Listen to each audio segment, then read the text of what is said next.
Olá, seja bem-vinda e bem-vindo a mais uma aula aqui do Prep-ENEM. Hoje é a nossa segunda aula de gramática e hoje a gente vai estudar morfologia.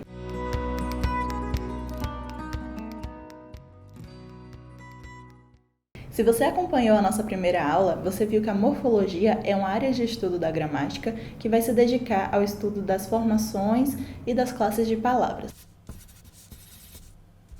Vamos começar a aula de hoje estudando a estrutura e a formação das palavras. Quando a gente estuda uma língua, a gente pode estudar mais minuciosamente a estrutura das palavras que compõem essa língua, como é o caso do estudo dos morfemas.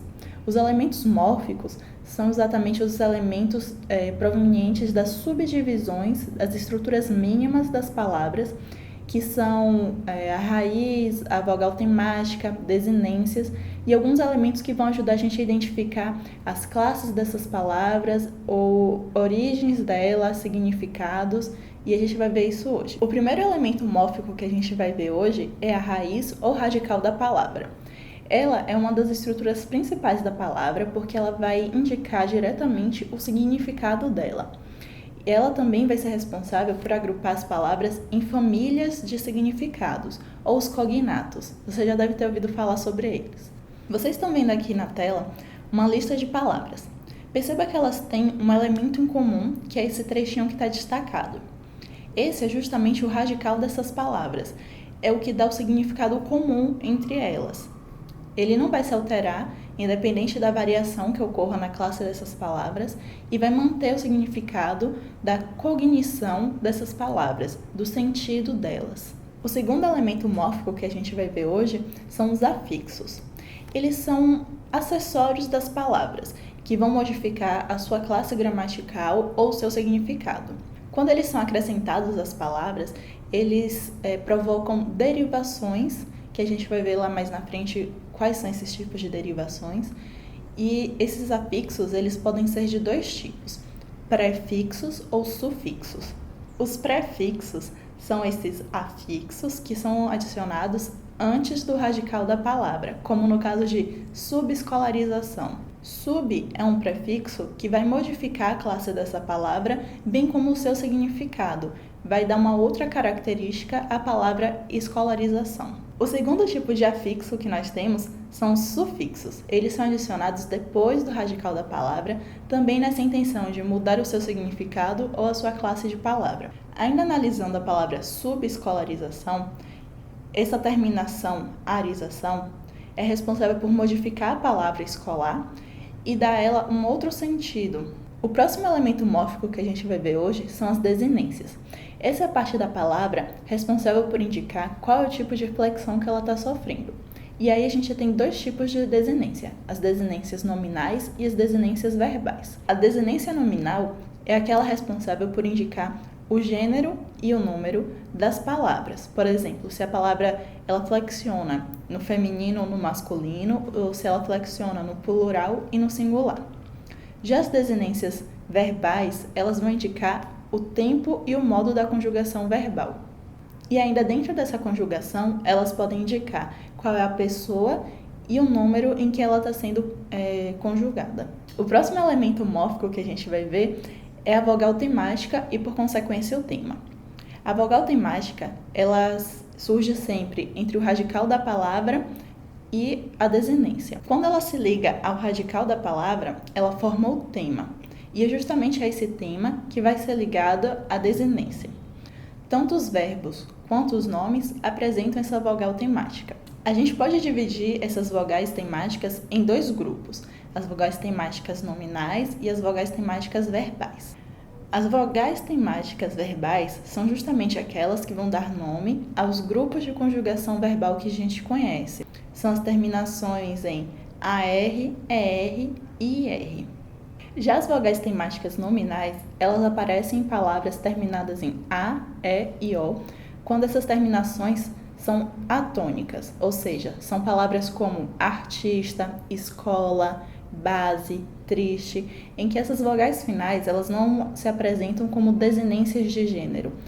Ou seja, essas palavras não vão sofrer flexões de gênero, por exemplo, vai ser o artista e a artista. Ainda falando sobre as vogais temáticas nominais, há os casos em que as palavras terminam com vogais tônicas, como é o caso de sofá, pé, caqui. Nesse caso, essas palavras não apresentam vogais temáticas. Por fim, o último elemento mórfico que a gente vai ver hoje é a vogal ou consoante de ligação. Esse elemento surge apenas como um elemento eufônico, ou seja, ele não vai atribuir nenhum outro sentido ou significado para a palavra. Ele vai surgir apenas entre dois morfemas para facilitar a pronúncia ou possibilitar essa pronúncia, como no caso de escolaridade. A gente tem a desinência verbal ar, que vai designar que essa palavra é da primeira conjugação, escolar, e a desinência dade. Para a gente ligar essas duas desinências e possibilitar que a gente possa falar, surge esse i. Então a gente fala escolaridade. A gente pode ver esse tipo de vogal ou consoante também em outras palavras como gasômetro, chaleira. Agora que a gente já entendeu a estrutura das palavras, a gente pode falar sobre as classes gramaticais ou as classes de palavras. Vamos começar com os substantivos. Os substantivos são justamente essas palavras que vão dar nome às coisas, e aí eles podem variar em gênero, número ou grau.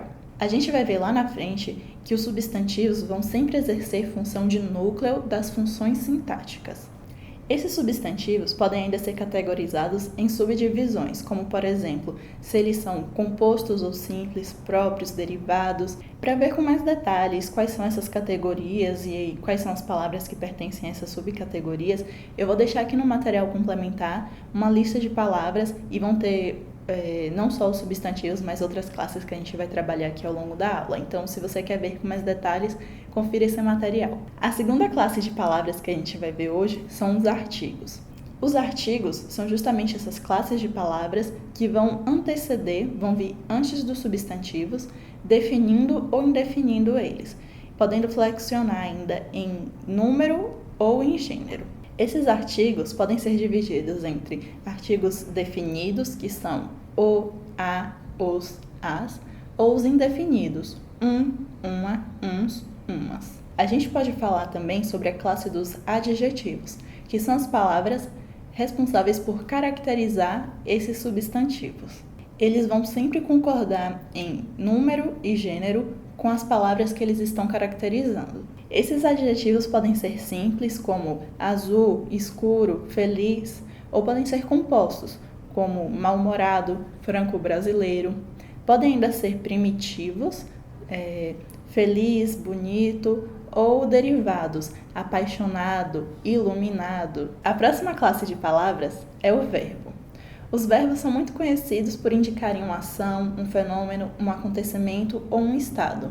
Em geral, os verbos vão ser conjugados em concordância com o sujeito ao qual ele se refere, podendo então variar em gênero e número, e podem também variar de acordo com o modo e o tempo a serem conjugados. Os verbos podem ser ainda agrupados de acordo com o tipo de conjugação, se são regulares, irregulares, anômalos ou defectivos, e também de acordo com a sua função, se é um verbo de ligação, um verbo auxiliar ou um verbo principal.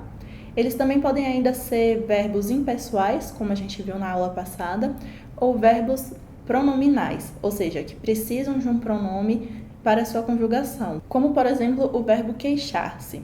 Ele vai ser sempre conjugado com o pronome concordando também com o seu sujeito. Outra classe de palavras é a dos advérbios. Eles são as palavras responsáveis por modificar verbos, adjetivos ou outros advérbios. Em geral, eles não sofrem flexão, mas alguns podem variar em grau. Os advérbios podem ainda ser agrupados em advérbios de tempo, de lugar, de negação. Outra classe de palavras é a das interjeições. Elas são usadas para exprimir emoções, sentimentos ou estados de espírito. E o seu real significado vai depender da forma como o interlocutor utiliza. Por exemplo, oxe ou nossa, ah. Elas são invariáveis, elas não vão flexionar de acordo com gênero nem com número. A classe dos numerais diz respeito às palavras que usamos para indicar a ordem e a quantidade dos elementos. Elas podem ou não variar em gênero e número, mas elas são divididas em duas classes: dos cardinais, que vão indicar a quantidade, 1, 2, 3, 100, ou os ordinais, que vão indicar a ordem dos elementos, primeiro, segundo, centésimo. A classe das preposições diz respeito a essas palavras que vão estabelecer relações entre dois termos, sempre indicando um significado para o primeiro termo a partir do segundo. As preposições são invariáveis e as mais comuns são as de, com, como, segundo. Você pode conferir a lista completa de preposições também no nosso material complementar. A classe das conjunções também diz respeito a elementos de conexão. Nesse caso, são elementos que vão estabelecer relação entre dois elementos da mesma frase ou entre elementos de frases diferentes, estabelecendo essa relação de coordenação ou subordinação. Alguns exemplos são as palavras mais, contudo, portanto. Existem também algumas categorias dessas conjunções. Elas podem ser, por exemplo, adversativas, explicativas. Eu também vou deixar aqui no material complementar todas essas situações. E a última classe de palavras que vamos analisar hoje é a dos pronomes, que são essas palavras responsáveis por substituir, modificar, acompanhar ou determinar um substantivo. Elas também podem aparecer junto aos verbos, como no caso dos verbos pronominais. Os pronomes podem ser divididos em algumas classes, como os pronomes pessoais, que podem ser os pronomes pessoais retos, como eu, tu, ela, nós, ou os pronomes pessoais oblíquos, como me, mim, comigo, si.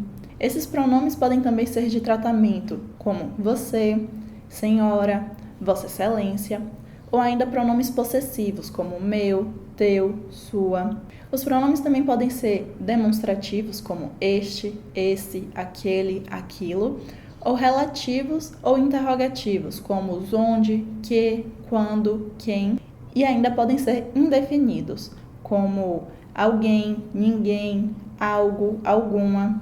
Por fim, para encerrar essa aula, a gente vai entender o processo das derivações, que é um processo de formação de novas palavras, como, por exemplo, as derivações sufixal ou prefixal.